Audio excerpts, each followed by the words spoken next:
బైబిల్ని పరిశీలించినట్లయితే చాలాసార్లు మట్టి నుండి వచ్చిన ఈ శరీరం తిరిగి మట్టికే సమర్పించబడాలి అని చదువుతున్నాం. శరీర గ్రంథం 15వ అధ్యాయం 1వ వచనం. అంటే మనకి మరణం తప్పదని అర్థం. మనం భయపడినా భయపడకపోయినా, మనకి ఇష్టమైనా ఇష్టం కాకపోయినా తప్పకుండా ఈ యొక్క మరణాన్ని స్వీకరించవలసిందే. ఎందుకంటే మరణానికి కనికరం లేదు. పెద్ద చిన్నాలు, మంచివారు చెడ్డవారు అన్న తేడా లేదు. ప్రియ సహోదరి సహోదరులారా, ఈరోజు మనం విన్నటువంటి మొదటి పట్టణంలో మరణం అనేది ఈ భూలోక జీవితానికి ముగింపు, అదే సమయంలో పరలోక జీవితానికి ఆరంభం అని రాస్తుంది. దేవుడు మనల్ని ఎందుకు ఈ లోకంలో కలిగజేశాడు? తనను తెలుసుకొని ప్రేమించి సేవించి అటువంటి మోక్షం పొందాలని, మన మంచి క్రియల ద్వారా. ఈ విషయాన్ని క్రీస్తు ప్రభు తన ఈ లోకంలో జీవించినప్పుడు మనందరికీ తెలియజేశాడు. అశాశ్వతమైనటువంటి ఈ భూమి మీద ఉన్నప్పుడు శాశ్వతమైనటువంటి పరలోక రాజ్యం కోసం మీరు ప్రయత్నం చేయాలి, జీవించాలి, ప్రార్థన చేయాలి, దేవుణ్ణి నమ్ముకోవాలి, దైవ ప్రసాదితలను, దైవ దీవెనలను పొందాలి అన్న విషయాన్ని ప్రభు మనకు తెలియజేశాడు. ప్రియ సహోదరి సహోదరులారా, అందుకే ఇప్పుడు చిన్నప్పుడు వారు ఫిలిప్పీలకు రాసినటువంటి లేఖ 3వ అధ్యాయం 20వ వచనంలో మనందరం పరలోక పౌరులం అని రాసింది. అంటే పరలోకమే మన శాశ్వత జీవం, పరలోక జీవితమే మనకు కావాల్సింది. మనందరి ఈ లోక జీవితానికి బహుమతి పరలోకం కావాలి. అంటే ఈ లోకంలో మనం మంచిగా జీవించాలి. ఈ లోకంలో ఉన్నంత కాలం దేవుడిని విడిచిపెట్టకుండా దైవాజ్ఞ ప్రకారం జీవించాలి అని ప్రభు మనకి బోధిస్తూ ఉన్నాడు. మరి మోక్షం చేరుకోవాలంటే మనం చేయవలసినటువంటి విషయాన్ని కూడా ప్రభు మనకు తెలియజేశాడు.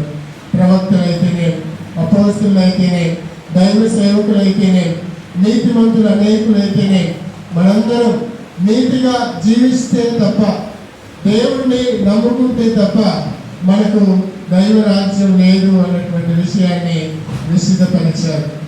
రోమీయులు చిన్నప్పుడు రాసిన లేఖ 12వ అధ్యాయం 10-13లో విశ్వాసము నిన్ను రక్షించేలా చేస్తుంది, నీకు రక్షణను ప్రసాదిస్తుంది అని వాక్యం చెప్తుంది. ఆ విషయాన్ని ఈరోజు సువిశేషంలో కూడా మనం విని ఉన్నాం. పూజారంభంలో మోహన్ గారు కూడా చెప్తున్నారు, నన్ను విశ్వసించువాడు మరణించినను జీవించును, జీవం ఉండగా నన్ను విశ్వసించువాడు ఎప్పటికీ మరణమును చవి చూడడు. అంటే ప్రభుని యందు మనకు గల మంచి విశ్వాసం, అపార విశ్వాసం మనల్ని రక్షిస్తుంది. ప్రియ సహోదరి సహోదరులారా, మనందరికీ తెలుసు క్రీస్తు ప్రభు ఈ లోకంలో 33 సంవత్సరాలు జీవించాడు, మరణించాడు, పునరుత్థానమయ్యాడు, మోక్షారోహణమయ్యాడు. మరి ఆయన ఎలా మోక్షారోహణమయ్యాడో అలానే తిరిగి రానున్నాడు. దూతల సమేతముగా మేఘారూఢుడై ఆయన రానున్నాడని మార్కు శుభవార్త 13:26లో చదువుతున్నాం. ఆయన వచ్చినప్పుడు మనందరినీ సజీవంతులుగా చేస్తారు. చనిపోయిన వారందరినీ, మంచివారిని తన కుడి వైపు, చెడ్డవారిని తన ఎడమ వైపు నిలబెడతాడు. మరి మంచివారిని తనతో తీసుకువెళ్తాడని కూడా మొదటి తెస్సలోనిక గ్రంథం 4వ అధ్యాయం 15-16 వచనాల్లో చదువుతున్నాం. ప్రియ సహోదరి సహోదరులారా, మనం ఈరోజు సంస్మరణ దినాన్ని, మరియమ్మ యొక్క సంస్మరణ దినాన్ని జరుపుకుంటూ ఉన్నాం. ఆమె యొక్క జ్ఞాపకాల్లో మనం ఇప్పుడు జీవిస్తూ ఉన్నాం. ఆమె యొక్క ఆత్మకు నిత్య విశ్రాంతిని ప్రభు దయచేయాలని అందరం ఏక మనసుతో ప్రార్థన చేస్తూ ఉన్నాం. బహుశా ఈ యొక్క మరియమ్మ మొదట హిందూరాలై ఉండవచ్చు, అయినా క్రైస్తవురాలుగా మారి తన కుమారుని దేవుని సేవకు అంకితం చేసింది. ఎంతో గొప్ప త్యాగం. ప్రియ సహోదరి సహోదరులారా, మరి అలాంటి వ్యక్తి మన మధ్య లేరు అన్నటువంటి విషయం మనందరి ప్రత్యేకించి కుటుంబ సభ్యులకు బాధను కలిగించవచ్చు. కానీ ఇదే సమయంలో ఆమె పరలోకానికి ప్రయాణించింది, పరలోక జీవితం ఆ కోసం తెరవబడ్డది అన్నటువంటి సంతోషం మనందరికీ ఉండాలి. మరి ఆమె ఈ లోకంలో చేసినటువంటి తెలుసు తెలియక చేసిన తప్పులను ప్రభు మన్నించాలని ప్రార్థించారు. ఆమె యొక్క ఆత్మకు ప్రభు నిత్య విశ్రాంతి దయచేయాలని వేడుకుంటాం.